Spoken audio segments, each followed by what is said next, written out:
বিয়ে করেছে ভালো কথা, বাচ্চা যেন না হয়। কয়েকদিন বাড়িতে রেখে দিয়ে এসো অতিথি আপ্যায়নে। সামনের সপ্তাহে বিদেশি খদ্দের আসবে, একেই উপস্থাপন করা যাবে তাদের সামনে। মনির বাধ্য ছেলের মতো মাথা নাড়ায়। পূর্ণতা হাত মুষ্টিবদ্ধ করে ফেলে। ঈশান এক দৃষ্টিতে তাকিয়ে আছে মেয়েটার মুখের দিকে। চোখ দুটো বোধহয় তার ছলছল করছে। নজর এড়াই না পূর্ণতার। এগিয়ে যেতে নেই পূর্ণতা। মিষ্টি চাপটে জড়িয়ে ধরে থাকে, এগোতে দেয় না। প্রেমিকা তুমি ভালো থেকো, আমার অপেক্ষায় মৃত্যু হোক। চোখের কোণে জমে থাকা এক ফোঁটা পানি বা হাতের বুড়ো আঙ্গুলে মুছে নিয়ে বিড়বিড় করে বলে ঈশান। দীর্ঘ 2 বছর যাবৎ সে মিতুকে ভালোবাসে। সুন্দর একটা সম্পর্ক ছিল তাদের। অপেক্ষার দিন কাটছিল মিতুকে বিয়ে করার। কিছু মুহূর্তের ব্যবধানে আজকে মিতু তার সৎ মা, বাবার চতুর্থ স্ত্রী। ঈশান জানে মিতু ইচ্ছে করে বিয়ে করেনি, চাপে পড়ে বিয়ে করেছে। তারপরও কোথাও একটা রাগ হচ্ছে, কিন্তু রাগ দেখানোর মানুষ নেই। মিষ্টি থামাতে পারে না পূর্ণতাকে। সে মিষ্টিকে ছাড়িয়ে এগিয়ে যায়, সাহেবের চোখে চোখ রেখে বলে, আপনার ছেলে পাপ করেছে। বাবা হিসেবে আপনার উচিত পায়ের চপ্পল খুলে পেটানো। নিজে ভালো মানুষ হতে পারেননি, সন্তানদের ভালো শিক্ষা দিতে পারেননি, নাতিদের শিক্ষিত করতে পারেননি। জমিদার সাহেব, আপনি তো ব্যর্থ জমিদার। সাহেব দাঁতে দাঁত চেপে তাকায় পূর্ণতার দিকে। মনির তেড়ে আসে, আঙ্গুল তুলে বলে, এই মেয়ে, মুখ সামনে কথা বলো। পূর্ণতাও আঙ্গুল তুলে বলে, আপনার কথা বলতে লজ্জা করছে না? ছেলের প্রেমিকাকে বিয়ে করে এনে নিজেকে বীর পুরুষ মনে করছেন। আমি পূর্ণতা গলা তুলে বলছি, এই জমিদার বাড়িতে আমার স্বামী ছাড়া একটা পুরুষও পুরুষ না, সবগুলো কাপুরুষ। মনির হাত তুলে পূর্ণতাকে থাপ্পড় দেওয়ার জন্যে। মনোয়ার এগিয়ে এসে থামায় মনিরকে, কিন্তু মমতা থেমে নেই। সে পূর্ণতার চুলগুলো মুঠো করে ধরে। শিউলি দৌড়ে আসে, চোখ ভর্তি পানি নিয়ে বলে, মা, ওকে ছেড়ে দিন, ও ক্ষমা চেয়ে নিবে। পূর্ণতা রক্ত চোখে মমতার দিকে তাকিয়ে বলে, পূর্ণতা অন্যায়ের কাছে মাথা নত করে না। এই মানুষরূপী অমানুষদের কাছে কখনোই ক্ষমা চাইব না আমি। পূর্ণতার কথা শেষ হতেই মমতা পূর্ণতার মাথা দেওয়ালে বাড়ি দিতে যায়। অভি এগিয়ে আসে, জাপটে জড়িয়ে ধরে পূর্ণতাকে। মমতাকে ধাক্কা দেয়। পড়তে পড়তে নিজেকে সামলে নেয় মমতা। রক্ত চোখে তাকায় অভির দিকে। মনিরের রাগও বাড়ে। 2 হাতে অভিকে শক্ত করে জড়িয়ে ধরে পূর্ণতা। মনোয়ারা মাথা নত করে বলে, অভি, তোমার বউকে সামলাও, কোথায় কি বলতে হয় জানে না সে। তাল মেলাই সাহেব। এটা জমিদার বাড়ি, এখানে মেয়েরা গলা তুলে কথা বলে না। আজকে যে কথাগুলো তোমার বউ বলেছে তার পরিমাণ কতটা ভয়ঙ্কর হতে পারে সেটা তোমার বউকে বুঝিয়ে দাও। পূর্ণতা অভির বুক থেকে মুখ তোলে। দূরে দাঁড়ানো ইভাদের দিকে এক নজর তাকায়, তারপর তাকায় মনিরের দিকে, অতঃপর মনোয়ারের দিকে তাকিয়ে বলে, আপনাদের পাপের রাজ্য ধ্বংস করব আমি। মেয়েদের সুস্থ একটা জীবন দেব, সম্মানের সাথে বেঁচে থাকার একটা সমাজ দিব। আজকের পর থেকে জমিদার বাড়ির পুরুষ দ্বারা দ্বিতীয় কোনো নারীকে অপমানিত হতে আমি পূর্ণতা দিব না।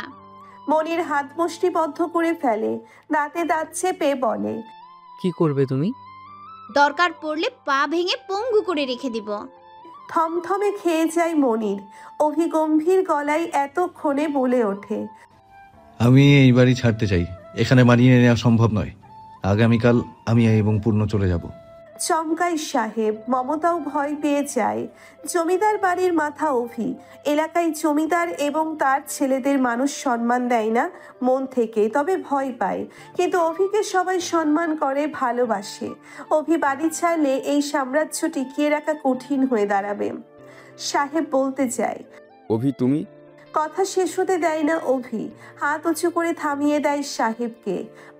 সিদ্ধান্ত জানিয়েছি, মতামত নয়। আমি কাল যাচ্ছি।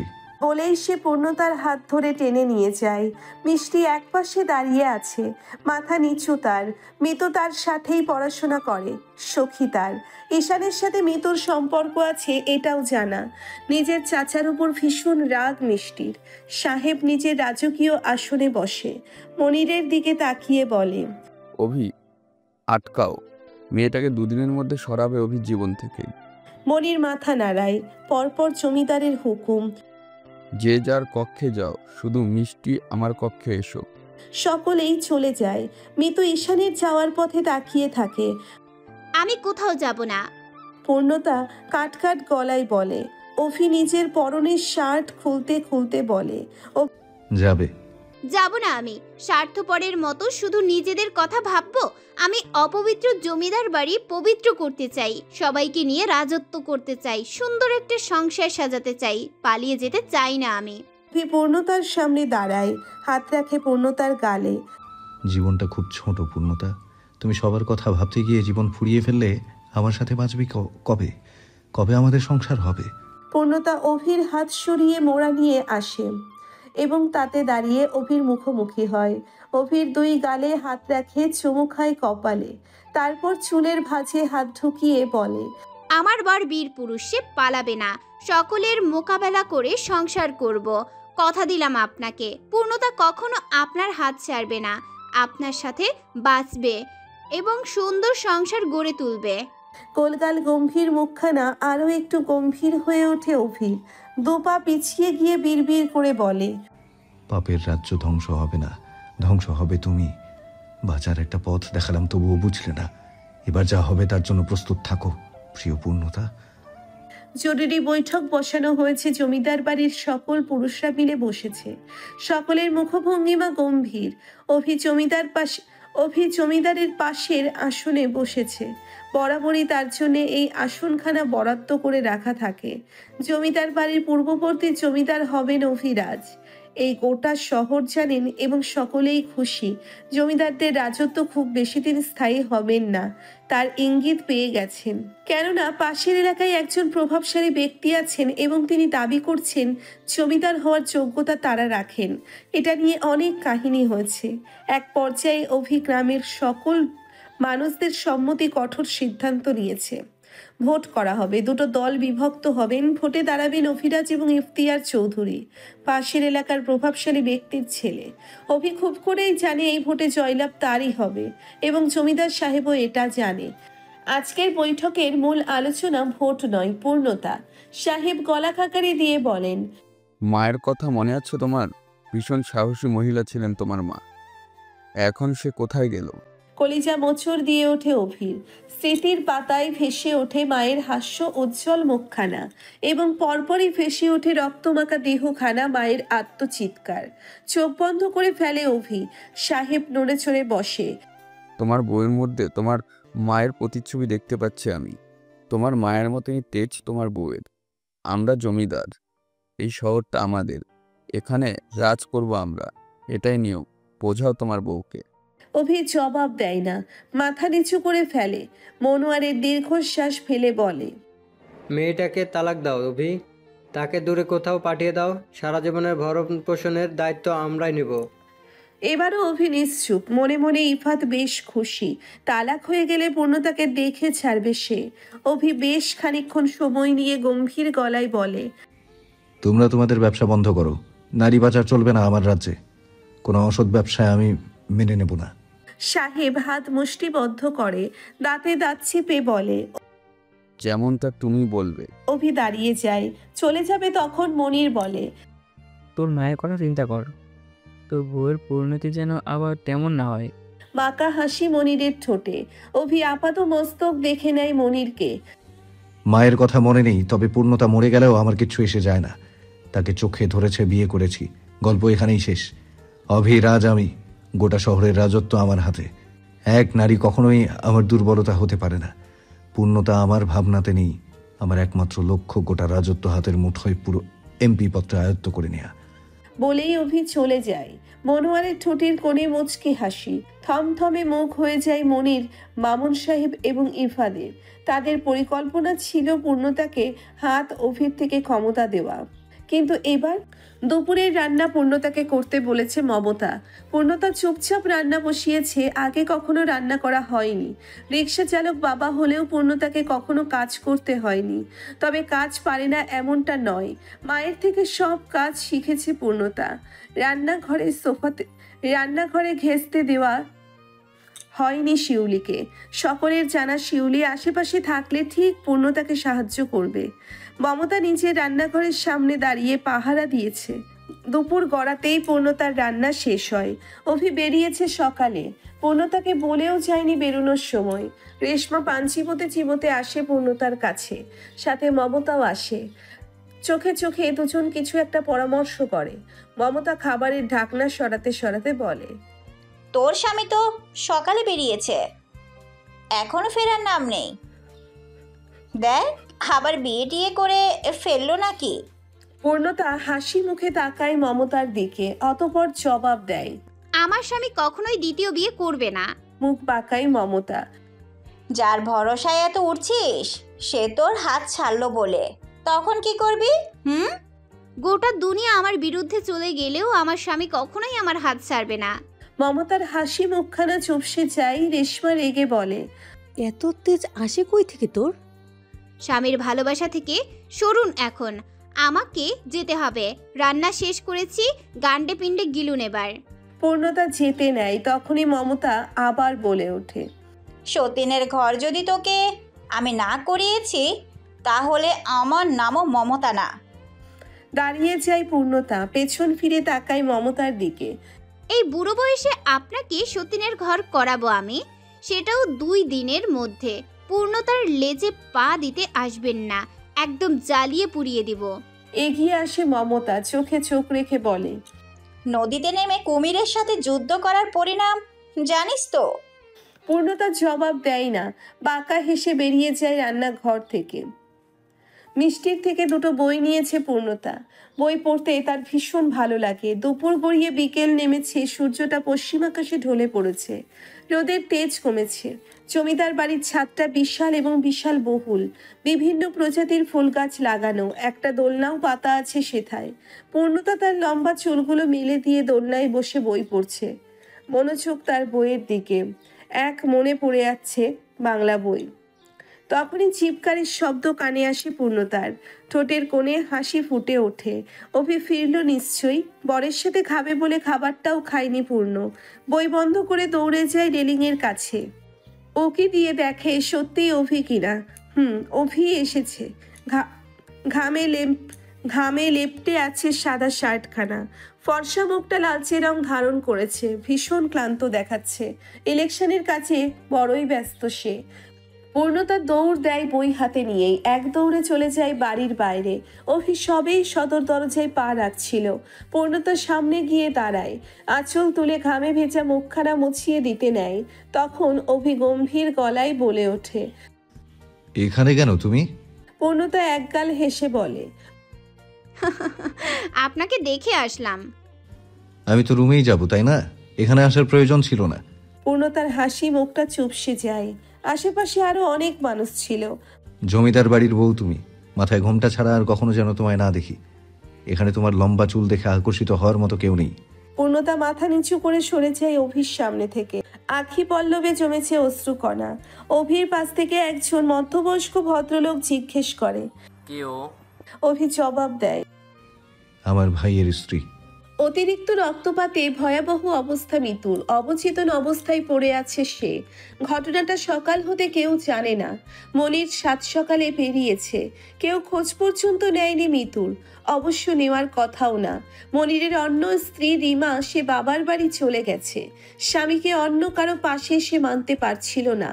অভির ধমকে পূর্ণতা ভুলবশত নিজের কামরায় না ঢুকে মিতুর কামরায় ঢুকে পড়েছিল, আর তখনই তার নজর পড়ে সাদা বিছানায় রক্তের চিহ্ন, সেই সাথে এলোমেলো পড়ে থাকা মিতুকে। বুক কেঁপে ওঠে পূর্ণতার, দৌড়ে এগিয়ে যায় মিতুর কাছে, শুকনো মুখখানা দেখে নেয় ভালো করে, কাপড় ঠিক করে দেয় মিতুর, অতঃপর সকলকে ডাকতে কামরা হতে বেরিয়ে যায়। মনে মনে ঘৃণা জন্মায় মনিরের প্রতি, কাপুরুষ বলে গালিও দেয় কয়েকবার। অভি সবেই নিজ কামরায় ঢুকেছে, এবার একটু জিরো বেশে। খানিকক্ষণ পরে আবারও বের হতে হবে তার। পাশের এলাকার প্রভাবশালী ইফতিয়ারের সাথে মুখোমুখি কথা বলতে হবে। ভোটে বিজয়ী অভিই হবে, তবুও একবার ইফতির মুখোমুখি হতে চায় সে। মনে মনে ইফতি গভীর কোনো ষড়যন্ত্র পাকাচ্ছে, যা চতুর অভি বেশ বুঝতে পারছে। ধবধবে সাদা পালঙ্কে সবেই একটুখানি বসেছে অভি, তখনই দৌড়ে কামরায় ঢুকে পূর্ণতা। চোখে মুখে তার আতঙ্ক। অভি বিচলিত হয়, তবু আদুরে ভঙ্গিমায় 2 হাতে আগলে নেয় না মেয়েটিকে। মুখের গম্ভীরতাও কমায় না। পূর্ণতা হাতের উল্টো পিঠে চোখের পানি মুছে মাথা নিচু করে বলে, ছোট চাচা কাল যাকে বিয়ে করে এনেছে সে অবচেতন অবস্থায় পড়ে আছে বিছানায়। অতিরিক্ত রক্তক্ষরণ হয়েছে, তার চিকিৎসার প্রয়োজন। দীর্ঘশ্বাস ফেলে অভি, জবাব দেয় না, তাড়াহুড়ো করে উঠেও যায় না। পূর্ণতা আহত নয়নে তাকিয়ে থাকে অভির মুখপানে। বাঁচাবেন না তাকে? চোখের কোণে আবারও পানি জমেছে পূর্ণতার। চোখের সামনে ভেসে উঠছে ছোট বোনের নিথর দেহখানা, রক্তাক্ত পা জোড়া। পুরুষ মানুষ শুধুমাত্র নারীর দেহের পাগল, দেহ ছাড়া তারা কিছুই বোঝে না। নারীরা শুধুমাত্র ভোগের বস্তু। বিড়বিড় করে বলে পূর্ণতা। অভি শুনতে পায়, তাকায় গোলগাল মায়াবী মুখপানে। ডান হাত এগিয়ে গালে হাত রাখে, বুড়ো আঙ্গুলের সাহায্যে মুছে দেয় চোখের পানি। জল ভরা গভীর চোখের দিকে তাকিয়ে অভি বলে, নারীরা মায়ের জাত, তারা সম্মানের বস্তু। সমাজে নারী ছাড়া পুরুষ অচল। অভির গলা জড়িয়ে ধরে পূর্ণতা, ঠোঁট উল্টে কেঁদে ফেলে। তাহলে এত অসম্মান কেন করা হয় নারীকে? আপনি প্রতিবাদ কেন করেন না? এই প্রশ্নের জবাব অভির কাছে নেই। সে কিছু বলতে গিয়েও থেমে যায়, শক্ত করে জড়িয়ে ধরে পূর্ণতাকে। পূর্ণতার ছোট্ট বুকে মাথা রাখে, বুকের হাহাকার শুনতে পাই অভি। আমি এইসব সহ্য করতে পারছি না। আমি সুন্দর সমাজ চাই, সুস্থভাবে বাঁচতে চাই, আপনার সাথে সুখে সংসার করতে চাই। অভি চোখ বন্ধ করে ফেলে, বিড় করে বলে, এই জীবনে তো সম্ভব নয় পূর্ণ। পরের জন্মে আমরা জন্ম নিব একে অপরের পরিপূরক হয়ে। সুন্দর একটা পরিবার হবে আমাদের। এই জীবনটা না হয় আফসোস নিয়েই কাটালাম, পরের জীবন সুখ নিয়ে কাটাবো। মুখে বলে, ইনশাআল্লাহ একদিন সুখী হব আমরা। নীরবতায় কেটে যায় বেশ কিছুক্ষণ। অতঃপর অভি বলে, একটু পরে আমাকে বেরোতে হবে, আপাতত শান্তিতে ঘুমোতে যাচ্ছি। পূর্ণতা ছেড়ে দেয় অভিকে। ঘুমান তাহলে, আমি যাই মেয়েটার কাছে। অভি কোমর ছাড়ে না, সময় নিয়ে চুমু খায় পূর্ণতার গালে। মেয়েটার কাছে ইফতি ইমন ওরা আছে, চিন্তা করো না। ভ্রু কুচকে ফেলে পূর্ণতা। আপনি জানলেন কি করে? গম্ভীর মুখখানায় হাসির ঝলকের দেখা মেলে। লোকটা হাসলে কি ভালো দেখায় তাকে। পূর্ণতা মনে মনে কয়েকবার শুকরিয়া আদায় করে নেয়। অভি পূর্ণতাকে নিয়ে শুয়ে পড়ে। পূর্ণতার ছোট্ট বুকে মাথা রাখে, দাড়ি ঘষে দেয় বুকে। শিউরে ওঠে পূর্ণতা, দুই হাতে মুঠো করে ধরে অভির শার্ট, চোখ মুখ খিচে বন্ধ করে ফেলে। এত কাঁপাকাঁপি করবে না জান, গভীরভাবে ছুঁয়ে দেওয়ার আশা জাগে, নিজেকে নিয়ন্ত্রণ করতে কষ্ট হয়। অসহায় শোনানো বোধ হয় অভির কণ্ঠস্বর। পূর্ণতা শুকনো ঢোক গিলে বলে, ছুঁয়ে দিচ্ছেন না কেন? অভি চোখ বন্ধ করে। বউ হওয়ার সুযোগ দিচ্ছি তোমায়, তুমি তো আমারই, এত তাড়াহুড়ো নেই আমার। মুগ্ধ হয় পূর্ণতা। এই মানুষটার শরীরে কি জমিদার বাড়ির রক্ত বইছে না?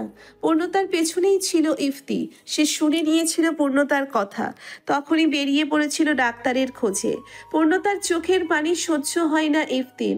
মনে চায় নিজের জীবন দিয়ে পূর্ণতাকে আগলে রাখতে, সুখের রাজ্যে নিয়ে যেতে, কিন্তু অনুমতি কিংবা অধিকার কোনোটাই নেই তার। থাকলে কাউকে পরোয়া করতো না সে। বাজারে একটা ডাক্তারের চেম্বার আছে, সেখান থেকেই ডাক্তারকে নিয়ে এসেছে ইফতি। সাথে নিয়ে গিয়েছিল ইমনকে। ইমন হাজারবার জিজ্ঞেস করেছে ডাক্তার কার জন্য, ইফতি জবাব দেয়নি। বাজার থেকে যখন ইফতি আসছিল তখন ইমন বলে ওঠে, মেজো ভাই পূর্ণ ভাবির জন্য কিছু মজার খাবার নিয়ে যাই। ইফতি মুচকি হাসে, মাথা নেড়ে সম্মতি জানায়। ইমন খুশিতে গদগদ হয়ে অনেক কিছু কিনে নেয়। পূর্ণতাকে তার ভালো লাগে, একটু বেশিই ভালো লাগে। দাদিকে তার পছন্দ না, বাবা চাচাদের ব্যবহারও পছন্দ না। সারা জীবন দেখে আসছে মায়ের নিচু মাথা। এখন ইমন নিশ্চিন্ত।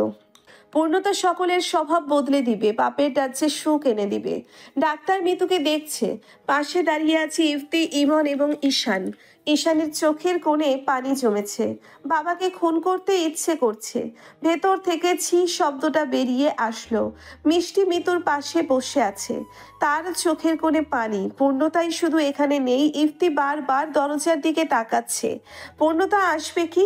দেখবে কি ইফতি বাঁচাচ্ছে মিতুকে? বুঝবে কি জমিদার বাড়ির বাকি পুরুষদের মতো ইফতি নয়? কিছুক্ষণ অপেক্ষা করে যখন দেখলো পূর্ণতা আসছে না, তখন ইফতি মিতুর কক্ষ হতে বের হয়ে আসে। এগিয়ে যায় পূর্ণতার কামরার দিকে। জানালায় উকি দেয়, দেখতে পায় অভির বুকে গুটিসুটি মেরে ঘুমিয়ে আছে পূর্ণতা। বুকের ভিতরে খা খা করে ওঠে ইফতির। সরে যায় জানালা হতে, মনে মনে কিছু কথা সাজায়। একখানা চিঠি লিখবে সে পূর্ণতাকে, আবেশ মিশ্রিত চিঠি। সেই চিঠিখানা পড়ে পূর্ণতার কপালে চিন্তার ভাঁজ পড়বে। কয়েক মুহূর্তের জন্য ভাবতে থাকবে আগন্তুক ইফতিকে নিয়ে। তাতেই শান্ত হবে ইফতির খাখা করা বিচলিত হৃদয়। প্রিয় পূর্ণতা, ইচ্ছে ছিল একদিন খুব প্রিয় হব তোমার। বুকের বাঁ পাশে ঠাঁই হবে আমার। হৃৎপিণ্ডে আমি নামক এক অসুখ বাসা বাঁধবে। নিয়ম করে আঁকড়ে ধরার আশা জাগবে। ইতি তোমার অপ্রিয় এক চোখ। ইফতিয়ার চৌধুরীর মুখোমুখি বসে আছে অভিরাজ। অভি খুঁটিয়ে খুঁটিয়ে দেখছে ইফতিকে। ছেলেটা দারুণ সুদর্শন এবং মার্জিত। প্রথম নজরেই যে কোনো রমণীর হৃদয় কাটতে সক্ষম হবে। এর আগে এমন সুদর্শন ছেলে দেখেছে কিনা মনে পড়ছে না অভির। বয়সও বেশি নয়, এই 24-25 হবে। পোশাক আশাক এবং চালচলনে প্রভাবশালীর চিহ্ন। দুজনের মাঝখানে রয়েছে একখানা কাঠের টেবিল, তার উপরে দুধ চা। অভি চায়ের কাপ তুলে তাতে চুমুক বসিয়েছে। চা তার বরাবরই পছন্দ। ইফতি ধীরে সুস্থে নিজের চায়ের কাপ তুলে নেয়, ফু দিয়ে সময় নিয়ে ঠোঁট ছোঁয়ায় তাতে। অতঃপর বলে, ভোটে বিজয়ী হবেন আপনি, এটা আপনিও জানেন, আমিও জানি। ঠোঁট বাঁকাই অভি, মেরুদণ্ড সোজা করে বসে। ইফতি নিজেও হাসে। গোলাপি অধরের হাসিটা দারুণ, অভির ভালো লাগে। বিয়ে করেছেন শুনলাম, পরীর মতো বউ। অভিকে মোটেও বিচলিত দেখালো না। সে দুই হাত টেবিলে রেখে ইফতির দিকে এক ঝুঁকে বলে, অপহরণ, ধর্ষণ, ব্লা ব্লা ব্লা হুমকি বেশ পুরনো, যুগ পাল্টাচ্ছে, নতুন কিছু বলো। ইফতি শব্দ করে হেসে ওঠে, বা হাতে সিল্কি চুলগুলো পেছনে ঠেলে বলে, আমি ভালোবাসি পূর্ণতাকে 2 বছর আগে থেকে। ভালোবেসে জয় করে জমিদার বাড়ি হতে চৌধুরী বাড়িতে নিয়ে আসার হুমকি নয়, চ্যালেঞ্জ করলাম। দুনিয়ায় অহরহ মেয়ে থাকতে আমার ছোট্ট বউয়ের দিকে সকলের নজর কেন ভাই? কয়জনের চোখ তুলে নেব আমি? আর এত চোখ ফেলবো কোথায়?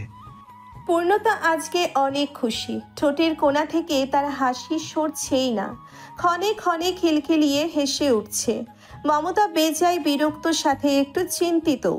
এই মেয়ে এত খুশি মানে কোনো একটা কাণ্ড ঘটিয়েছেই, তবে আজ করতে পারছে না সেই কাণ্ডটা কি।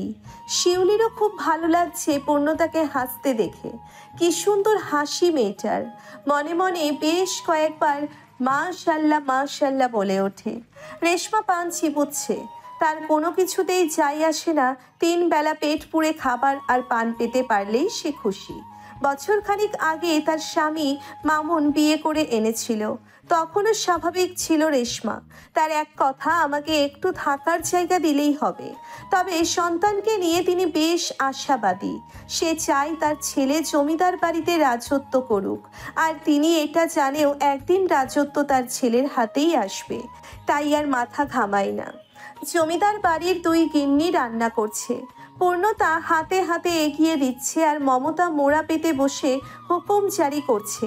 কাজের লোকদের আজকে ছুটি, কোথায় পাঠানো হয়েছে তাদের পূর্ণতার অজানা, তবে জানতে হবে। আর কমলাকে কোথায় পাঠানো হয়েছে এটাও জানতে হবে। রান্না প্রায় শেষের দিকে। সেই মুহূর্তেই বাড়িতে অতিথির পা পড়ে। সোজা রান্নাঘরে এসেছে অতিথি।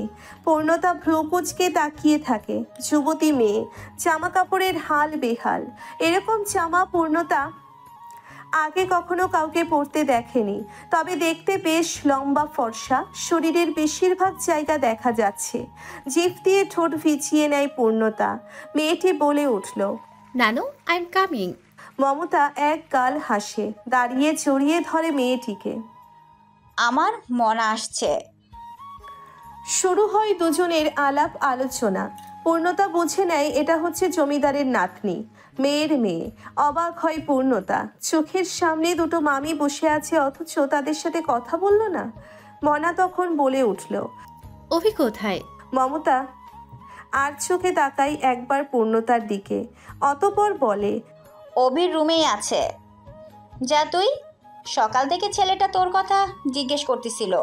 চোয়াল শক্ত করে ফেলে পূর্ণতা। মমতা মিথ্যে বলছে এটা সে জানে। অভি মোটেও এই ডাইনির কথা জিজ্ঞেস করেনি। শয়তান বুড়ি। আর কিছু মুহূর্ত অপেক্ষা করুন, আপনার মজা আমি দেখাচ্ছি। বিড়বিড় করে বলে পূর্ণতা। মনা কোমর দোলাতে দোলাতে চলে যায় অভির কক্ষের দিকে। পূর্ণতাও যেতে নেয়। মমতা হাত টেনে ধরে। তুই কোথায় যাস? কাজ কর। পূর্ণতা মমতার থেকে নিজের হাতটা ছাড়িয়ে নেয়, অতপর কানের কাছে ঠোঁট নিয়ে ফিসফিস করে বলে, সতীনকে বরণ করার প্রস্তুতি নিন বুড়ি, আমি আপনার মনাকে আপ্যায়ন করে আসি। বলে একগাল হেসে চলে যায় পূর্ণতা। মমতা হাঁ করে তাকিয়ে থাকে।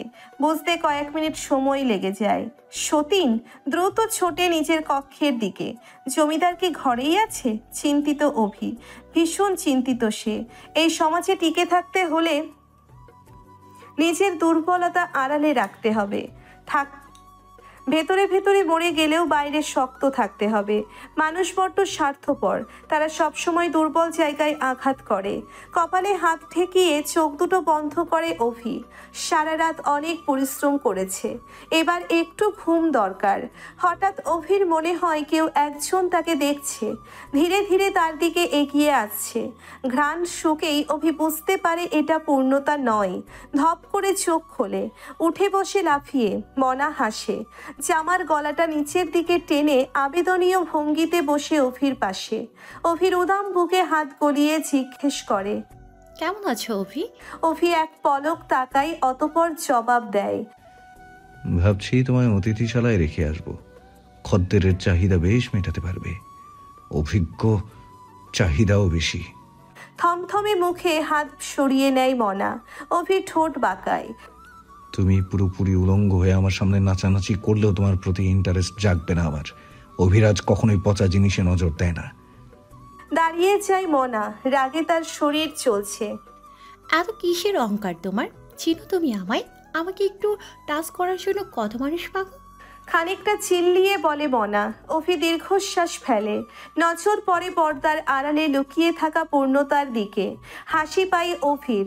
হাসি চেপে মনাকে জবাব দেয়, তোমার এত চাহিদা বলেই তো বলছি অতিথি আপ্যায়নে যেতে। তোমার নানা ভাইয়ের ব্যবসা রমরমা হয়ে উঠবে। মনা দাঁত কটমট করে, কিছু বলার জন্যে আঙ্গুল তোলে, কিন্তু কি বলবে বুঝে উঠতে পারে না। তাই হনহনিয়ে চলে যায়। অভি চলে যায় গোসলখানায়। পরনারীর হাতের ছোঁয়া যতক্ষণ ধুয়ে ফেলতে না পারবে গা ঘিন ঘিন করবে। পূর্ণতা খুশি হয়। হাসতে হাসতে চলে যায় জমিদার বাড়ির মূল ফটকে। এখনই ধামাকা হবে। থমথমে মুখে বাসায় ফিরেছে জমিদার সাহেব। তার পাশে মধ্যবয়সী এক মহিলা। গায়ে তার মমতা বেগমের বিয়ের গহনা, পরনে মমতা বেগমের বিয়ের বেনারসি। চমৎকার দেখতে মহিলাটি। মমতা বেগমের খুব চেনা এই মুখখানা। পতিতালয়ের দায়িত্বে রয়েছে মহিলাটি। এই মহিলাই পতিতালয়ের মহিলাদের দেখভাল এবং টাকা পয়সা হাতিয়ে নেয়। দীর্ঘ 10 বছর যাবৎ এই কাজে তাকে নিয়োজিত করে রেখেছেন মমতা বেগম। আবারও বৈঠক বসেছে জমিদার বাড়ির সকল সদস্য। এবার ছেলেরা নয়, স্বয়ং জমিদার বিয়ে করে নিয়ে এসেছে। মমতা বেগম কেমন প্রতিক্রিয়া করবে বুঝে উঠতে পারছে না। 50 বছরের সংসার তাদের। সাহেব দ্বিতীয় বিয়ে করেনি। নারীর শরীরের ঝোঁক ছিল। পূর্ণতা একগাল হেসে এগিয়ে যায়, হাততালি দিয়ে বলে ওঠে, দাদা ভাই, আপনার তো জবাব নেই, আপনি তো ফাটিয়ে দিলেন। বাহ বাহ, এক পা কবরে চলে গিয়েছে তাতে কি, যৌবন তো আর শেষ হয়নি। মনের বয়সই বড় বয়স। মনে মনে দাদা ভাইয়ের বয়স সবে 16 বছর, তাই না দাদা ভাই? সাহেব কটমট চোখে তাকায় পূর্ণতার দিকে। নারী সব ছেড়ে দিতে পারে, নারী সব সহ্য করতে পারে, কিন্তু নিজের স্বামীর পাশে অন্য কাউকে নারী কখনোই সহ্য করতে পারে না। গহনা নারীর দুর্বলতা, সন্তান নারীর ছেঁড়া ধন।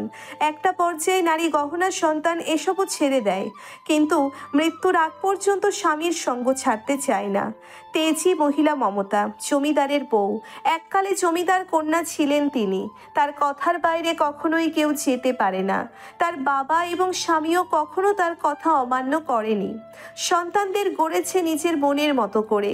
সেই মমতা আজকে স্তব্ধ, মুখে ভাষা নেই তার, চোখে দুটো চিকচিক করছে। স্বামীর থেকে এমনটা সে কখনোই আশা করেনি। মমতার মুখখানা দেখে বড্ড মায়া হয় পূর্ণতার, মনে মনে দীর্ঘশ্বাস ফেলে। জমিদার সাহেবের চরিত্র খারাপ, তবে তিনি দ্বিতীয় বিয়ে করতে নারাজ। আজকে ছলচাতুরি করে পূর্ণতায় বিয়ে করতে বাধ্য করেছে। এই কাজে পূর্ণতাকে সহায়তা করেছে ইমন এবং ঈশান, দুটো দেবরই দারুণ কাজের। সাহেবের কথা বলার মুখ নেই, তিনি মাথা নিচু করে আছেন। ঠোঁটের কোণে হাসি। পলি বেগমের সদ্য যাকে বিয়ে করেছেন তার বরাবরই লক্ষ্য ছিল জমিদার বাড়ির বউ হওয়ার। মমতা বেগমকে তার মোটেও পছন্দ না। মাসের পর মাস পাপ কাজে লিপ্ত রেখেছেন পলিকে, কাজ করিয়ে টাকা দেয়নি অনেক সময়। আমার কামরা কোন দিকে? ক্লান্ত আমি, একটু জিরোবো। পলি বলে ওঠে। মমতা বেগম পানি ভর্তি চোখে তাকায় পলির দিকে, তাতে দমে না পলি। জমিদারের হাতখানা শক্ত করে ধরে, চলুন। টানতে টানতে নিয়ে যেতে থাকে। জমিদার চোখের আড়াল হতেই হাউমাউ করে কেঁদে ওঠেন মমতা, হাঁটু মুড়ে বসে পড়ে। তাকে সান্ত্বনা দেওয়ার মতো কেউ নেই। ছেলের বউরা তাকে শ্রদ্ধা করেন ওপরে ওপরে, ভেতরে ভেতরে সকলেরই একটা চাপা রাগ রয়েছে শাশুড়ির ওপর। শাশুড়ির ব্যথায় তারা ব্যথিত নয়। পূর্ণতা এগিয়ে যায়, হাঁটু মুড়ে বসে, মাথায় হাত বুলিয়ে দেয় মমতা বেগমের। আপনার ছেলেরা যখন বিয়ে করে নতুন নতুন বউ নিয়ে বাড়ি ফেরে, তখন আপনার বৌমারাও ঠিক এতটাও কষ্ট পায়, তাদের হৃদয়ও এভাবে জ্বলে। মমতা বেগমের কান্না থেমে যায়, মাথা হতে পূর্ণতার হাত ছাড়া মেরে ফেলে দেয়, অতঃপর হনহনিয়ে চলে যায়। পূর্ণতা দীর্ঘশ্বাস ফেলে। সুদূরে দাঁড়ানো ইমন এবং ঈশানকে বাহবা দেয় ইশারায়। ইচ্ছায় কখনোই কোনো বাবা তার মেয়ে দিতে রাজি হয় না জমিদার পুত্রদের হাতে।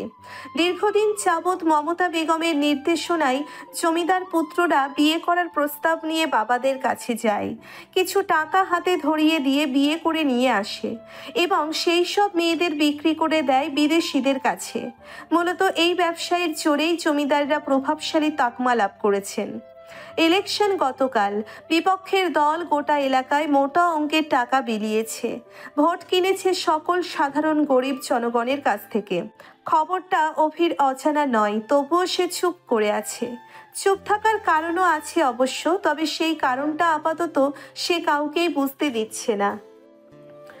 শক্তপোক্ত অভিরাজ নাজুক প্রকৃতির, একটু চিন্তা করলে সে জ্বর বাঁধিয়ে বসে। আজকেও তার ব্যতিক্রম নয়। রকিং চেয়ারে চোখ বন্ধ করে বসে আছে সে, জ্বরে গা পুড়ে যাচ্ছে। শিউলি বেগম দরজায় দাঁড়িয়ে আছে। ইচ্ছে করছে ছেলেটার একটু সেবা করতে, মাথায় হাত বুলিয়ে দিতে, দুমুঠো খাবার মুখে তুলে দিতে, কিন্তু অভিকে তিনি ভয় পায় কোনো কারণ ছাড়াই। প্রয়োজন ব্যতীত কখনোই তার সাথে কোনো কথা বলে না আজ অবধি। শিউলি বেগম দীর্ঘশ্বাস ফেলে দৌড়ে চলে যায় মিষ্টিকে ডাকতে। মিষ্টিই পারবে ছেলেটার মুখে খাবার দিতে। শিউলি যেতেই অভি চোখ খোলে। লাল লাল চোখের দৃষ্টি মিলেছে মাথার ওপরে থাকা সাদা দেওয়ালে। শুকনো ওষ্ঠদ্বয় নেড়ে বিড়বিড় করে বলে, আমি যাদের ভালোবাসি তাদেরই হারিয়ে ফেলি।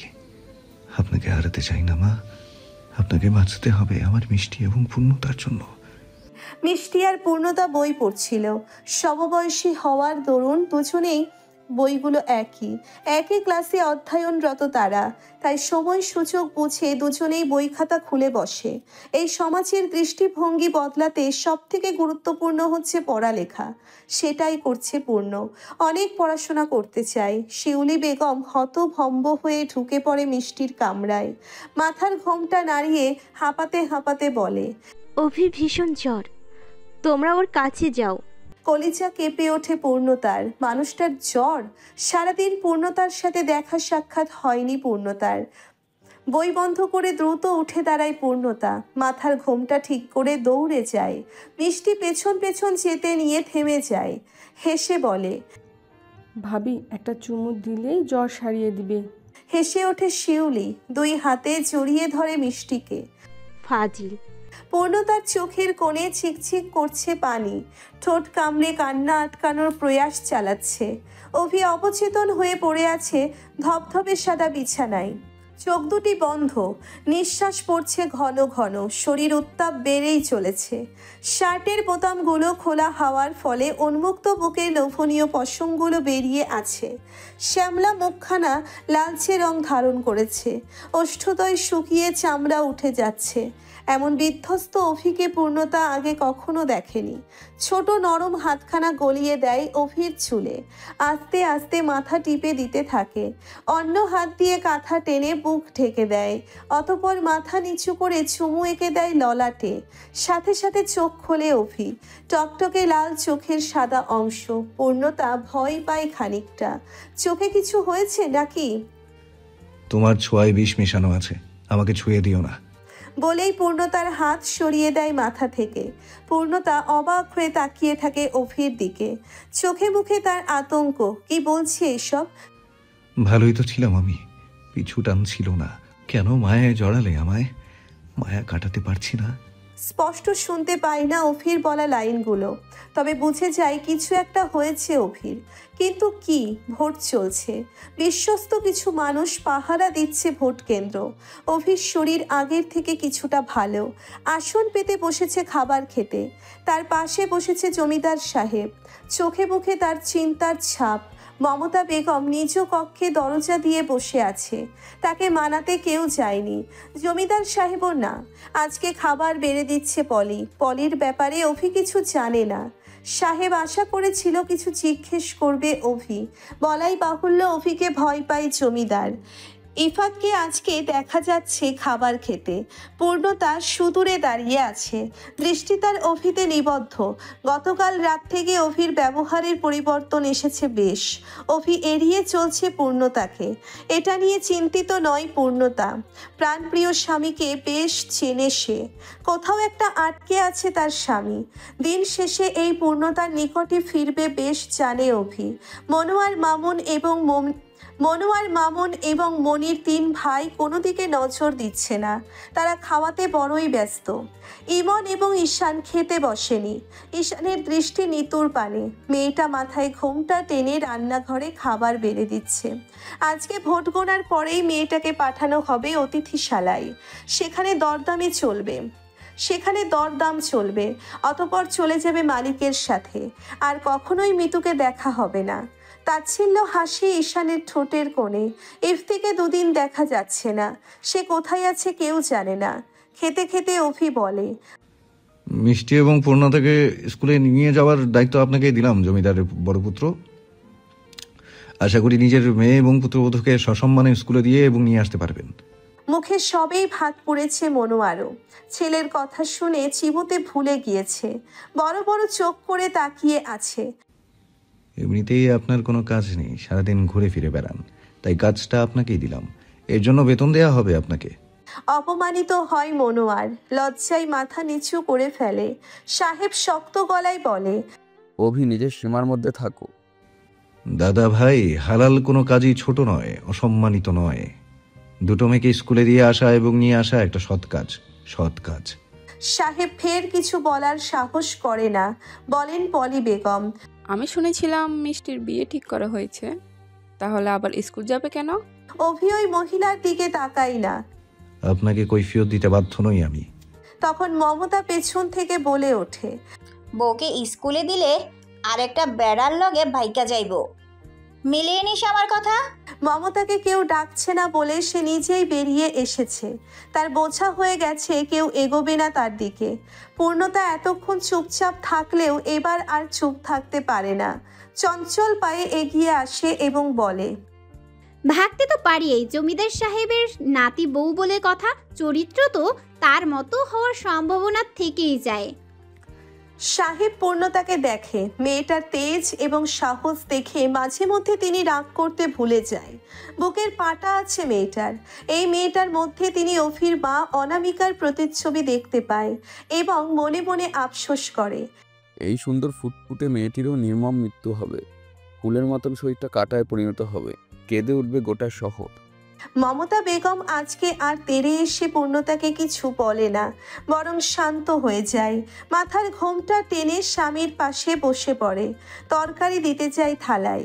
পলি মমতার হাত থেকে তরকারির চামচ নিয়ে বলেন, আপনার বয়স হয়েছে, আরাম করুন, আমি দিচ্ছি। চোখ দুটো জ্বলে ওঠে মমতার। করুণ দৃষ্টিতে তাকিয়ে থাকেন স্বামীর মুখপানে। সাহেব কিছু বলে না, প্রতিবাদও করে না। ইফাদের ব্যাপারখানা ভালো লাগে না। সে স্পষ্ট গলায় বলে ওঠে, আপনি 2 দিনের অতিথি এই বাড়িতে, যখন তখন ঘাড় ধাক্কা দিয়ে বের করে দেওয়া হবে আপনাকে।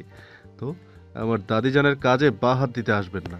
পলি হাসে, তবে জবাব দেয় না, সরে যায়। মমতার স্বামীর খাবার বেড়ে দেয়। সবার আগে খাওয়া শেষ হয় অভির। সে হাত ধুয়ে উঠে পড়ে।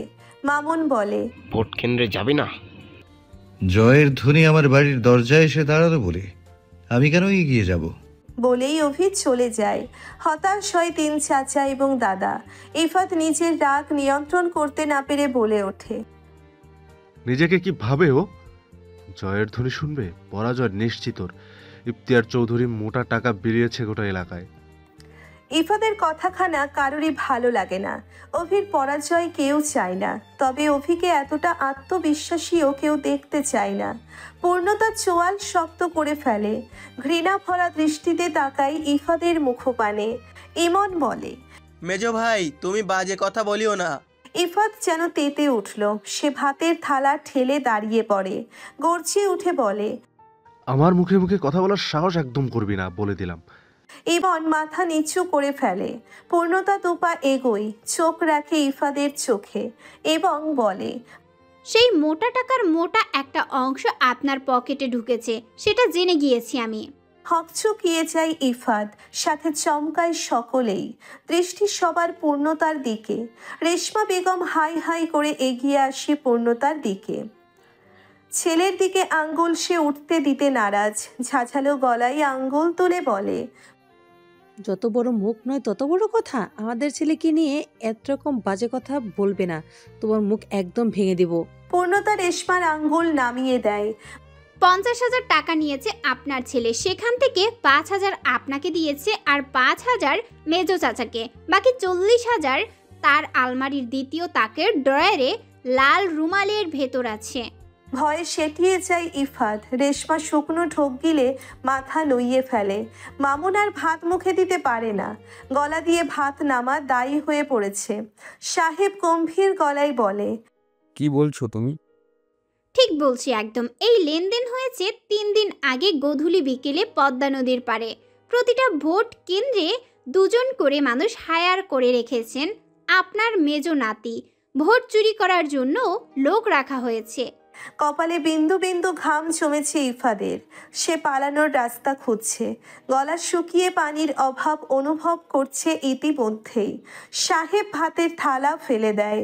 মুহূর্তেই ঝনঝনিয়ে থালা ভেঙে যায়। ভাতগুলো ছড়িয়ে ছিটিয়ে পড়ে চারিদিকে। কেঁপে ওঠে সকলেই। পলি ভয় পেয়ে কয়েক পা পিছিয়ে যায়। যার খাচ্ছ তাকেই ডাবাতে চাচ্ছ? নিমক হারামি, তোমার পেটে পাড়া দিয়ে জিহ্বা বের করে দেবো আমি। হাঁটু কাঁপতে থাকে ইফাদের। পূর্ণতা বাঁকা হাসে। যাক, আপাতত কাজ শেষ। অভির কামরার দরজার সামনে পায়চারি করছে পূর্ণতা। ঢুকবে কি ঢুকবে না বুঝতে পারছে না। মানুষটা এমনিতেই মুখখানা গম্ভীর করে আছে। পূর্ণতাকে ধমক বসিয়ে দিবে না তো? মুহূর্তেই পূর্ণতা ভাবে ধমক দিলে দিবে। 2-1টা ধমক না খেলে যুদ্ধ জয় করা যায় না। দরজা হালকা ফাঁকা করে মাথা ঢুকিয়ে দেয় পূর্ণতা। জমিদার বাবুকে দেখা যাচ্ছে না কোথাও। অতঃপর হালকা ধাক্কা দিয়ে দরজা পুরোপুরি খুলে ফেলে এবং ঢুকে পড়ে কামরায়। বিছানায় নজর পড়তেই দেখতে পায় ডায়েরিখানা। বেশ কাজের ডায়েরি এটা। এই ডায়েরি পূর্ণতাকে জানিয়েছে সব, তাই তো গড়গড় করে বলতে পারে। ঠোঁটের হাসি চওড়া করে পূর্ণতা কালো ডায়েরিখানার পৃষ্ঠা উল্টাতে থাকে। 4র্থ পৃষ্ঠায় লেখা, আমার ভয়ঙ্কর জীবনে কেন এলে তুমি? ভালোবাসার প্রতিশ্রুতি দিয়ে ভাগলে রাখতে পারবো না আমি। ক্ষমা করো না আমায়, দিও কঠোর মৃত্যু। আমি ভীষণ খারাপ মানুষ, এটাই চিরসত্য। এই ডায়েরি পড়তে গেলেও পূর্ণতার দুটো ভ্রু কুঁচকে যায়। মাথায় ঢুকে নতুন চিন্তা, বুঝতে পারে না ডায়েরির লেখাগুলো কে লিখে, এসব কি উদ্দেশ্য তার। পূর্ণতা মুখোমুখি হতে চায় এই ডায়েরির মালিকের সাথে, দেখতে চায় তাকে, কিছু প্রশ্ন করতে চায়। দীর্ঘশ্বাস ফেলে পূর্ণতা বরাবরের মতো ডায়েরিখানা খাটের নিচে লুকিয়ে রাখে, যাতে অভির চোখে না পড়ে। বারান্দায় দাঁড়িয়ে ধূমপান করছিল অভি, দৃষ্টি তার আকাশের পানে।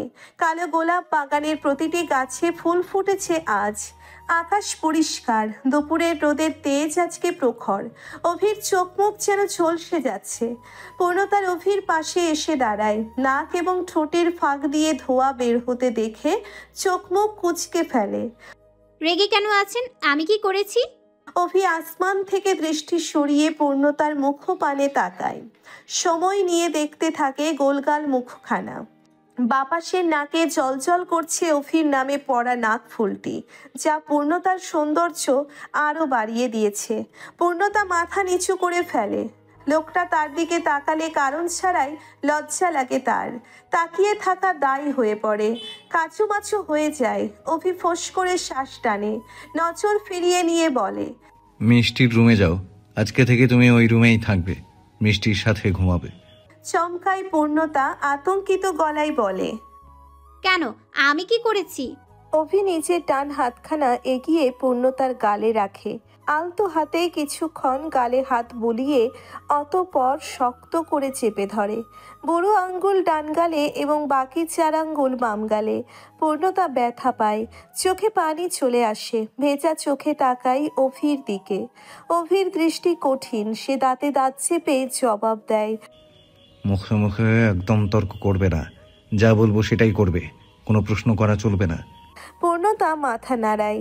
অভি গাল ছেড়ে দেয়। মুহূর্তেই 2 গাল লালচে রং ধারণ করেছে, যেন রক্ত জমে গিয়েছে। টপ টপ করে 2 ফোঁটা পানি 2 গাল বেয়ে গড়িয়ে পড়ে। অভি বিরক্তির নিঃশ্বাস ফেলে। যাও। পূর্ণতা ফুপিয়ে ওঠে। মন কেন করছে মানুষটা? কিছু বলতে চাই পূর্ণতা। অভির কঠোর দৃষ্টি দেখে বলার সাহস হয়ে ওঠে না। মাথা নিচু করে চলে আসে। অভি তাকিয়ে থাকে পূর্ণতার যাওয়ার দিকে। পূর্ণতা দরজা অবধি এসে থেমে যায়। হাতের উল্টো পিঠে চোখের পানি মুছে অভির দিকে ঘুরে দাঁড়ায়। অভি তাকিয়েই ছিল বিধায় চোখাচোখি হয়ে যায়। পূর্ণতা গোমরা মুখে বলে ওঠে, আপনাকে আমি ভীষণ ভালোবাসি নেতা সাহেব। আমার সাথে জল্লাদের মতো ব্যবহার করবেন না। আমার ছোট বুকখানা জ্বলে পুড়ে যায়। বলেই দৌড়ে চলে যায়। অভি ঠোঁট বাঁকায়, বিড়বিড় করে বলে, আমি জল্লাদের মতো ব্যবহার করি? অভি রাজের জয়ধ্বনিতে চারিদিক মুখরিত। অভি নামটা সমাজের সকলের কাছে অনুপ্রেরণার একটি নাম। 2-4-10 গ্রামে অভিকে সকলে চেনে এবং ভালোবাসে। অভি নিজের রুমের বারান্দা হতে দেখে সাধারণ জনগণদের। তারা ইফতিয়ার চৌধুরীর থেকে মোটা অঙ্কের টাকা হাতিয়ে নিয়েও অভিকে ভোট দিয়েছে। অভি মুখ ফুটে তাদের কাছে ভোট চাইও নি কখনো। এই ভালোবাসার প্রতিদান কি দিতে পারবে অভি? এই ভালোবাসার জায়গাটা ধরে রাখতে পারবে? চিন্তিত অভি। জয়লাভ করেও সে খুশি হতে পারছে না। ঈশান, ইমন এবং ইফতি অভির পাশে এসে দাঁড়ায়। অভির কাঁধে হাত রাখে ঈশান। অভি অন্য মনস্ক ছিল বিধায় একটু চমকায়। ভাই তুমি চিন্তা করো না, আমরা আছি তোমার পাশে।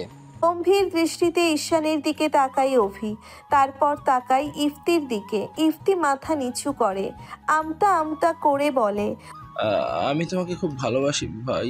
অভির ঠোঁটের কোণে হাসি ফুটে ওঠে। 3 ভাইকে জড়িয়ে ধরে সে। জমিদার তার 3 ছেলের সাথে বাইরে বের হয়, মুখে তার তৃপ্তির হাসি। এত মানুষ কখনোই তার বাড়িতে ভিড় জমায়নি। জমিদার বাড়ির মানুষকে নিয়ে সাধারণ জনগণ কখনোই মাতামাতি করেনি। ঠিক এমনটাই চেয়ে এসেছিল জমিদার। তার এই চাওয়া পূরণ করছে তার নাতি। গেট খুলে দেয় দারোয়ান। হুড়মুড়িয়ে ঢুকে পড়ে সকলেই। অভি অভি বলে হুঙ্কার ছাড়তে থাকে। জমিদার হাত উঁচু করে সকলকে শান্ত হতে বলে, কিন্তু কেউ শান্ত হয় না। তারা জমিদারের কথা শোনেও না। অপমানিত হয় জমিদার, সে চুপ করে যায়। অভি বেরিয়ে আসে তখন। 3 ভাই পাশে, অভি মাঝখানে। দাদা বাবা চাচাদের সামনে এসে দাঁড়ায়। অভির দর্শনে জনগণের মুখে হাসি ফোটে। কয়েকজন ফুলের মালা বানিয়ে এনেছিল, তারা অভিকে মালা পরায়। অভি জড়িয়ে ধরে তাদের। অতঃপর অভি হাত উঁচু করে সকলকে শান্ত হতে বলে। সবাই শান্ত হতেই অভি বলে, এই জয় শুধু আমার না, আপনাদেরও। আপনারা ভোট না দিলে আমি কখনোই জয়ী হতাম না। কৃতজ্ঞতা প্রকাশ করছি আমি, এবং কথা দিচ্ছি দায়িত্ব থেকে কখনোই সরে দাঁড়াবো না। এইটুকু বলতেই সকলেই হাততালি দেয়। অভি আবারও বলে, আজকে থেকে এই রাজপ্রাসাদের নাম জমিদার বাড়ি নয়, এমপি বাড়ি। এটা সকলের জন্য এই বাড়ির দরজা খোলা। যার যখন যে কোনো প্রয়োজন পড়বে চলে আসবেন এই বাড়িতে। আর এক দফা খুশির ঝড় ওঠে। স্বামীর কথা মন দিয়ে শুনছে পূর্ণতা। সে কালো গোলাপ বাগানের পাশে লুকিয়ে আছে। লুকিয়েছে অভির কথা শোনার জন্যে, সকলের খুশি দেখার জন্যে। এই সাধারণ মানুষের ভিড়ে মুখে রুমাল বেঁধে এসেছে ইফতিয়ার চৌধুরী। বন্দুক আছে তার সাথে। সে মূলত অভিকে মেরে ফেলতেই এসেছে, কিন্তু এখানে এসেই ইফতিয়ার পূর্ণতার উপস্থিতি বুঝতে পারে। না দেখেই অনুভব করতে পারে আশেপাশে পূর্ণতা আছে। ঠোঁটের কোণে হাসি ফুটে ওঠে ইফতিয়ারের। খুব গোপনে বন্দুক রাখে পায়ের কাছে। অতঃপর সন্ধান করতে থাকে মায়াবতীর। পূর্ণতার দিকে যত এগোচ্ছে ইফতিয়ারের হৃদস্পন্দন তত বাড়তে থাকে। বুঝতে পারে খুব কাছে সে, হাতের নাগালে। অবশেষে দেখতে পায় টকটকে লাল কাপড়ের ঘোমটা টানা মায়াবতীকে, যে চুপটি করে বসে আছে কালো গোলাপ গাছের নিচে। গালে হাত দিয়ে মুগ্ধ দৃষ্টিতে অভিকে দেখছে। গোলাপি মনোমুগ্ধকর অধর জুড়ে তৃপ্তিময় হাসি। হৃদয় চলে ওঠে ইফতিয়ারের। মুখখানা দেখে যেমন চলন্ত হৃদয় শীতল হয়েছিল, ঠিক তেমনি ভাবেই ফের চলে ওঠে। আঁখি পল্লব বন্ধ করে নেয় ইফতিয়ার। বিড়বিড় করে বলে, মায়াবতী, তুমি আমার হৃদয় হরণী। তোমাকে না পেলে যে আমি বাঁচব না। তোমার এই কারণে আমি মরে গেলে তোমার এই কোমল হৃদয় কাঁদবে না আমার জন্য? আফসোস হবে না একটিবার? চোখের কোনো অশ্রুকণা জমবে না? এক মুঠো মাটি দিবে তো আমার কবরে? সারা বাড়ি জুড়ে পূর্ণতার বিচরণ। অভি বেরিয়েছে অনেকক্ষণ হলো। পূর্ণতা অভির কামরায় পা রাখতেই নজর পড়ে খাটের দিকে। সেখানে একটা চিরকুট এবং একজোড়া নূপুর পেয়েছে পূর্ণ। চিরকুটে লেখা ছিল, তোমার জন্য। পূর্ণতার আর বুঝতে বাকি নেই তার বর তার জন্য নূপুর এনেছে। একগাল হেসে নূপুর চোরা পায়ে পড়ে নেয় পূর্ণ। ঝুনঝুন শব্দ হতে থাকে, যাতে পূর্ণতার খুশি আরও বেড়ে যায়। সে গোটা বাড়ি চক্কর দিচ্ছে এবং সকলকে বলছে, আমার এমপি সাহেব উপহার দিয়েছে আমায়। বলতে বাদ রাখে না মমতা বেগমকেও। মমতা বেগম আফসোসের সুরে বলে, আহা, নাতি মানুষ করলাম আমি, আর আমার কপালে উপহার জোটে না। এই মাইয়া তাবিজ করছে আমার নাতি ডরে। পূর্ণতা তর্ক করে না, বরং মমতাকে ভেঙচি কেটে চলে যায় মিষ্টির কামরায়। সেখানে গিয়ে দেখতে পায় মিষ্টি কারোর সাথে কোনো কথা বলছে। পূর্ণতাকে দেখেই ফোন লুকিয়ে ফেলে মিষ্টি। আতকেও ওঠে। পূর্ণতার কপালে সরু ভাঁজ পড়ে। হাসি মুখটা চুপসে গিয়েছে। মোবাইল ফোন জমিদার বাড়িতে অভি ছাড়া আর কারোর কাছেই নেই। পূর্ণতা শুনেছে অনেক দাম মোবাইলের। তাহলে মিষ্টি কোথায় পেল? মিষ্টি আমতা আমতা করে জোরপূর্বক হাসার চেষ্টা করে বলে, ভাবি এসো এসো, পড়তে বসি। পূর্ণতা চুপচাপ এগিয়ে আসে, মিষ্টির পাশে বসে এবং সরাসরি প্রশ্ন করে, কোথায় পেলে ফোন? মিষ্টি কি জবাব দেবে বুঝতে পারছে না। মিথ্যে সে গুছিয়ে বলতে পারে না। পূর্ণতা সহজেই বুঝে ফেলবে, তাই সত্যি বলাই উচিত। আমি একজনকে ভালোবাসি ভাবি। কে সে? নাম কি? কোনো ঢোক গিলে মিষ্টি বলে, ইফতিয়ার চৌধুরী। পূর্ণতা চিন্তায় বিভোর। ইফতিয়ার চৌধুরীর সাথে মিষ্টির দেখা কবে হলো? কি করে হলো সব? ফোনই না দিল কি করে? মিষ্টি কাঁপছে ভয়ে। এখন তাকে প্রশ্ন করলে ঠিকঠাক জবাব পাওয়া যাবে না, এটা পূর্ণতা জানে। পূর্ণতা একটু হেসে মিষ্টিকে বলে, আচ্ছা ঠিক আছে, ভয় পেও না, আমি তোমার দাদা ভাইকে কিছু বলবো না। মিষ্টি যেন একটু আশ্বাস পেল। সে চাপটে জড়িয়ে ধরে পূর্ণতাকে। পূর্ণতাও 2 হাতে আগলে নেয় মিষ্টিকে। আমি ওনাকে ভীষণ ভালোবাসি ভাবি, উনি আমাকে ভালোবাসে, খুব তাড়াতাড়ি বাসার প্রস্তাব পাঠাবে। পূর্ণতা মন দিয়ে শোনে মিষ্টির কথা, জবাব দেয় না। তবে মনে মনে ইচ্ছে হয় ইফতিয়ার চৌধুরীকে দেখার। পূর্ণতার বাবা মা মিষ্টি নিয়ে এসেছে, মেয়ের জামাই ভোটে জিতেছে, তাদের তো আসা উচিত, কিন্তু বেশ জড়তা কাজ করছিল। জমিদার বাড়িতে তাদের ঢুকতে দেওয়া হবে না এটা তারা জানে, তবুও এসেছে। দূর থেকেও যদি মেয়েটাকে এক পলক দেখতে পায়, মেয়ের সুখ দেখতে পায়। জমিদার বাড়ির গেটের সামনে দাঁড়িয়ে পড়েছে। দারোয়ান ঘুমুচ্ছে চেয়ারে বসে। ডাকার সাহস হচ্ছে না দারোয়ানকে, ডাকলে বকাবকি করবে, ঢুকতে দিবে না। সেলিনা বেগম মাথার ঘোমটা টেনে বলে, ডুপ্পা দিব না আমগো, ল চইলা যাই। সেলিম উকি দিয়ে বলে, এক ফোঁটা খাড়াই, যদি পূর্ণ এদিকে আসে চোখের দেখা খান দেখতাম। দীর্ঘশ্বাস ফেলে সেলিম, মনে মনে দোয়া করে যাতে তাদের মেয়ে এই দিকে আসে। তখনই পেছন থেকে জিপ গাড়ির আওয়াজ ভেসে আসে। চমকে ওঠে দুজনেই, কাছুমাছু হয়ে দাঁড়ায়, মাথা নিচু করে ফেলে। জিপ গাড়িতে অভি ছিল। ওনাদের দেখে এসে গাড়ি থামিয়ে নামে। আসসালামু আলাইকুম আব্বা, ভালো আছেন? সেলিম অবাক হয়ে সালাম ফেরায়, মাথা নিচু করে বলে, ভালো আছি আব্বা, তোমা করে দেখবার আইছিলাম। ভালো করেছেন, ভেতরে আসুন। না না আব্বা, ভেতরে যাবো না, পূর্ণরে একটু ডাইকে দিবা, এক নজর দেখবার মন চাইছে। অভি সেলিমের হাত ধরে।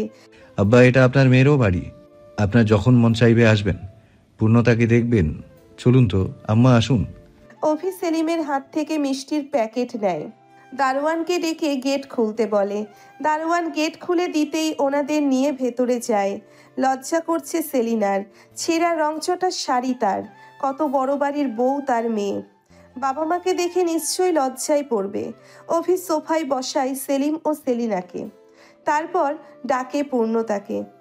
পূর্ণতা, কোথায় তুমি? দেখে যাও কারা এসেছে। পূর্ণতা নিজের রুমেই ছিল। অভির ডাকে দৌড়ে বেরিয়ে আসে। বাবা মাকে দেখে খুশিতে জড়িয়ে ধরে কেঁদে ফেলে। কতদিন পরে দেখলো বাবা মাকে। অভি নতুন কাজের মেয়ে জবাকে ডেকে মিষ্টির প্যাকেট হাতে দিয়ে খাবারের ব্যবস্থা করতে বলে এবং নিজে চলে যায় রুমে।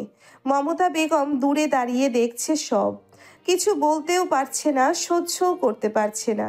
ছোট লোক যাদের সামর্থ্য নেই চোখ তুলে তাকিয়ে কথা বলার, তারা এসে জমিদার বাড়ির আসনে বসে, এসব চোখে দেখা যায়? পলি মমতার দৃষ্টি খেয়াল করে তাকায় পূর্ণতার বাবা মায়ের দিকে, আলতো হেসে বলে, এত অহংকার করতে নেই, আজ মরলে কাল 2 দিন হয়ে যাবে। মমতা চোখ পাকিয়ে তাকায় পলির দিকে। আপনাকে একটু ভয় পাই না আমি, আমরা দুজনেই কিন্তু ওই জমিদারের বউ, অধিকার সমান সমান, তো চোখ রাঙিয়ে লাভ নেই। মমতা জবাব না দিয়ে চলে যায়। পলি এগিয়ে যায় পূর্ণতার বাবা মায়ের দিকে, ওনাদের সালাম দিয়ে গল্প করতে থাকে। শিউলি এবং জবা মিলে খাবার দেয় ওনাদের। খেতে চায় না ওনারা, পূর্ণতা এবং পলি জোর করে খাওয়ায়। বাবা মায়ের সাথে খুব সুন্দর কিছু মুহূর্ত কাটে পূর্ণতার। তারা চলে যেতেই খুশি মনে অভির রুমের দিকে ছোটে। অভির রুমের দরজা বন্ধ, পূর্ণতার হাসি মুখটা চুপসে যায়। দরজা কেন বন্ধ করেছে লোকটা? হাতের সাহায্য দুবার টোকা মারে দরজায়, কিন্তু কোনো সাড়া নেই। এবার পূর্ণতা ডাকতে শুরু করে অভিকে। এই যে শুনছেন, দরজাটা খুলুন না একটু, শুধু আপনাকে একটু জড়িয়ে ধরবো, তারপর চলে যাব, পাক্কা, একটুও জ্বালাবো না। পূর্ণতার কথা শেষ হতেই খট করে দরজা খুলে যায়। একটা লম্বা হাত পূর্ণতার ছোট্ট হাতখানা ধরে এক টানে রুমের মধ্যে নিয়ে যায়। একটুও চমকায় না পূর্ণতা, বরং হেসে ফেলে। পূর্ণতা জানে এই হাতটা তার স্বামীর। রুমের মাঝখানে পূর্ণতাকে দাঁড় করাই অভি। পুরো রুমটা ফুল দিয়ে সাজিয়েছে। পূর্ণতা চোখ ঘুরিয়ে ঘুরিয়ে দেখতে থাকে সব। এত সুন্দর। অভি পূর্ণতার সামনে হাঁটু মুড়ে বসে পড়ে, একটা স্বর্ণের চেইন অভির হাতে। আমি তোমাকে ভীষণ ভালোবাসি পূর্ণ, তোমাকে বিয়ে করতে চাইনি আমি, কারণ আমি তোমাকে সুন্দর একটা জীবন দিতে পারতাম না।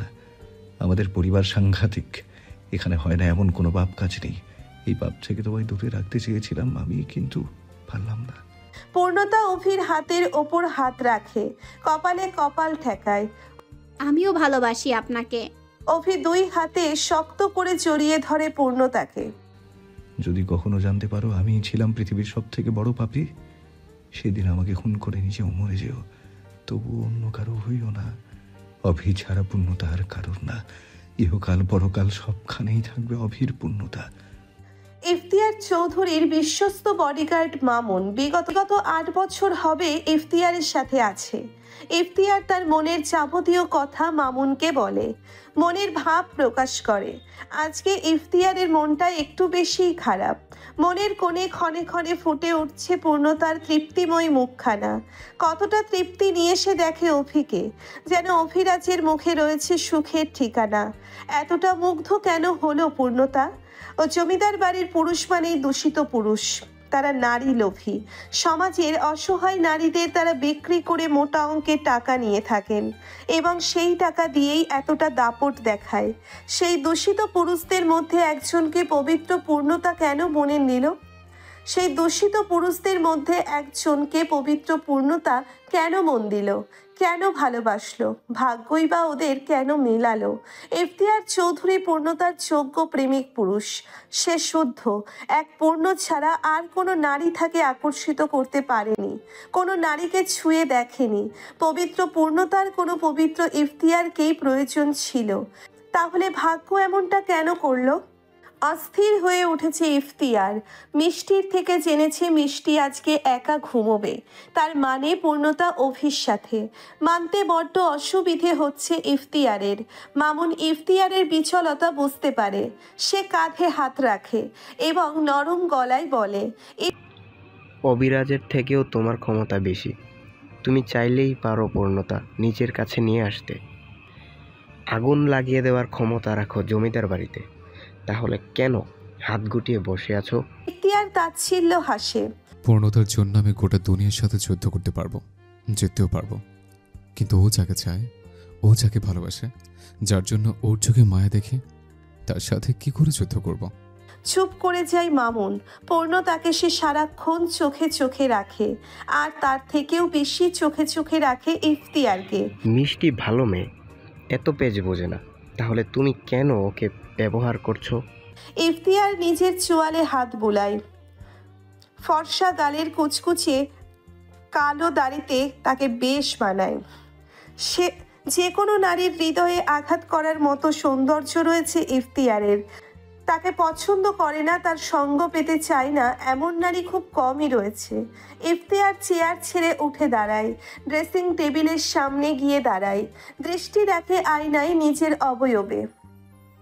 মিষ্টিকে ব্যবহার করছি পূর্ণতা অবধি পৌঁছাতে। কাল পূর্ণতা স্কুল ফাঁকিতে আসবে আমার কাছে, তাকে এক নজর কাছ থেকে দেখার আশে আমি সব করতে পারি। ইফতিয়ার কথা বলার সময় মামুন ইফতিয়ারের দিকে তাকিয়ে থাকে। পূর্ণতা নামটা উচ্চারণ করতে গেলেই ইফতিয়ারের ঠোঁটের কোণে সুন্দর হাসির দেখা মেলে। তুমি মনে হয় ভুলে যাচ্ছ ইফতিহার, পূর্ণতা 14 বছরের এক কিশোরী হলেও অসাধারণ বুদ্ধিমতী। নিজের বোনের মৃত্যুর খবর সে হয়তো জেনেই গেছে। এমনকি তুমি যে ইফাতকে টাকা দিয়েছিলে সেটাও সে জানে। ইফতিয়ারের কপালে চিন্তার ভাঁজ পড়ে। সে চট করে তাকায় মামুনের দিকে। এত কিছু যেন সে চুপ করে আছে কেন, আর জানলে বা কি করে? মামুন যেন এই প্রশ্নেরই অপেক্ষায় ছিল। সে চট জলদি বলে, নিশ্চয়ই বড় কিছু চলছে তার মাথায়। তুমি তো তাকে ভালোবাসো, যাকে ভালোবাসো তার চোখে খারাপ হইও না। এতটা ভালোবাসা দাও পূর্ণতাকে, যাতে সে দিন শেষে দীর্ঘশ্বাস ফেলে বলতে পারে, আমার স্বামী ছাড়াও আমাকে একটা পুরুষ পাগলের মতো ভালোবাসে। ভালোবাসলে স্বার্থ ত্যাগ করতে হয় ইফতি। ইফতিয়ার বোধ হয় কিছু চিন্তা করে, তারপর বলে, মামুন, তুমি মিষ্টিকে পছন্দ করো জানি আমি, আর ওয়ার্নিংও দিচ্ছে, ভুলে যাও তাকে, নাহলে পরিণাম খারাপ হতে পারে।